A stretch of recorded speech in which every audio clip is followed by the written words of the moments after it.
The trailer for KOF 15 was scheduled for the 6th of this month. I was up all night waiting for the long-awaited first reveal of KOF 15, but at the last moment, all we got was an announcement of the Ultimate Edition of 14 with an apology message from SNK for postponing the reveal trailer. Like everyone, I was disappointed and returned to my hibernation believing that we will not hear of KOF 15 for a while. And then, the very next day, what do you know? The trailer was revealed along with other unexpected announcements. SNK, are you trolling us? What you did was like an empty jump into a super grab. So let's break down that trailer, shall we?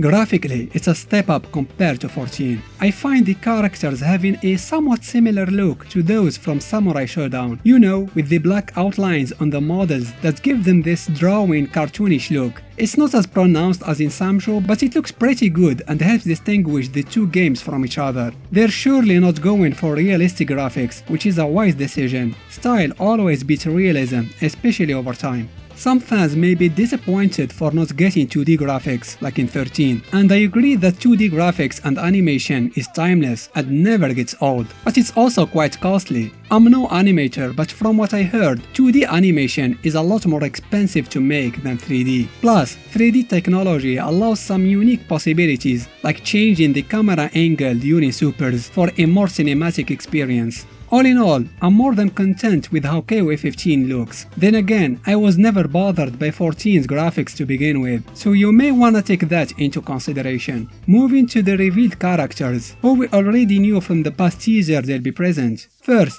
Kyo. He looks top notch. So much better than his version in 14. His hairstyle looks exactly how it used to look in older games, especially with the bandana, which he didn't have it on since the Arashi saga. His jacket is pretty much the same from the Tales of Ash, or very close. Benimaru has the same appearance he had in 14, which is a good thing. The biggest change with him is his new black top with the blue oriental motif on it. K-Dash and Leona look great as well. Their appearances didn't change much from the previous game. There may be some small details with K-Dash's outfit, but other than that, I didn't notice any real change. And of course, the reveal of Mai. I mean duh, no one had a doubt that she'd be present as well, and she looks exactly what you would expect her to look like. It's Mai. I kept Shun'ei for last because honestly I'm disappointed that they didn't change his look at all. I think he really needed that, especially that he's the main focus of the story, and surprisingly, he even looked like he is getting overwhelmed by his powers at some point, as if he's being possessed with a monstrous roar in the background.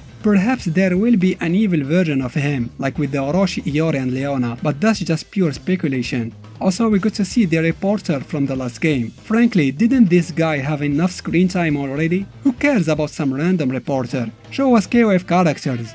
We could distinguish two stages from the trailer. One is set in a beach, and the other looks somewhat like the Japan's team stage in 14. We also had a glimpse at some climax supers. Most of them are pretty much the same as 14's, except Mai's. It seems her new climax is based on her super, the Huo no Mai from 98. The last thing I wanted to say about the characters, where is Iori? Considering how popular he is, it's weird not to see him among the first characters revealed. That was pretty much everything I had to say about the trailer of KOF 15. It's a good first impression overall, certainly better than we had with 14, but the most important things are yet to be showed, which are of course the gameplay and the rest of the roster. I mean, that is what a fighting game is at its core. Some might consider graphics as the most important thing. I'm not one of them. Having good graphics is a plus obviously, but ultimately it's the roster and the gameplay that can make a game a true masterpiece or a complete trash. That's how I see things anyway. The creative director did confirm that the game is going to keep the fast-paced gameplay that the series is known for, so that's reassuring. Luckily, we'll know more about KOF 15 starting the next week. The game is coming out this year, but we still don't know when exactly. If Yamazaki is not part of the main game, I'm gonna riot in blood. The next announcement was about the Ultimate Edition of KOF 14 for PlayStation 4. This edition is gonna have a physical version in Europe, but available only in digital form in North America. KOF 14 Ultimate Edition will include the main game plus all the DLC characters, alternate costumes and PS4 themes. It's definitely a good deal for those who haven't picked the game yet, but it could have been better if it was available on other consoles as well. However, the best announcement in that video was, in my opinion, the release of KOF 2002 Unlimited Match on PlayStation 4.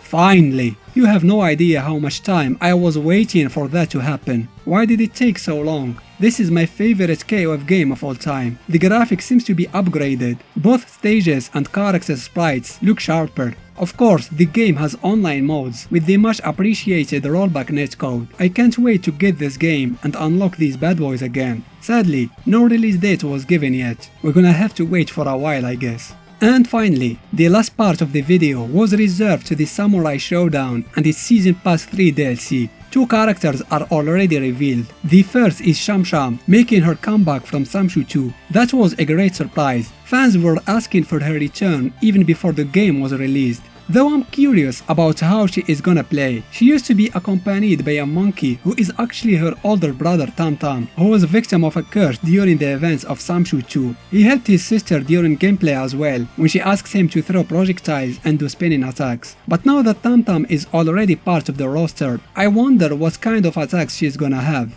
The second unveiled character is Hibiki from the criminally overlooked The Last Blade series, a very popular figure who was already in Capcom vs SNK 2, and most importantly, she fits perfectly in the roster, like she's always been a character from Samurai Shodown. Those were my thoughts about the much awaited trailer of KOF 15. I'm very excited for its release of course, but ultimately we need to see more. Which characters are going to be there, and are there gonna be any new faces? New guesses? There better be new faces. But the announcement of 2002 UM on PS4 really made my day. I hope it comes out very soon. That's it for now. I hope that was informative. Don't forget to give this video a thumbs up if you liked it, and consider subscribing to the channel. Thanks for watching.